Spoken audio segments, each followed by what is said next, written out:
আরে আমি আল্লাহ না তোরে এত নিয়ামত দিয়া সুন্দর করে বানাইলাম। এই আসমান বানাইয়া কোরআনের কোথাও বলি নাই আসমান সুন্দর করে বানাইছি, জমিন বানাইয়া কোথাও বলি নাই জমিন সুন্দর করে বানাইছি, গোটা সৃষ্টি জগৎ বানাইয়া কোথাও বলি নাই সুন্দর করে বানাইছি। কিন্তু মানুষ রে, তুই 3.5 হাত তোরে বানাইয়া কোরআনে একটা নয় দুইটা নয় 4টা কসম করে বলছি তোরে সুন্দর করে বানাইছি। একটা দুইটা না 4টা কসম করে আল্লাহ বলছে মানুষ তোরে সুন্দর করে আমি আল্লাহ বানাইছি।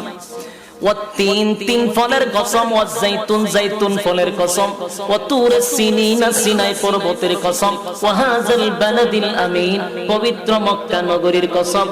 4টা কসম করে আল্লাহ বলেন লাকাদ খালাকনাল ইনসানা ফি আহসানি তাকওয়িম।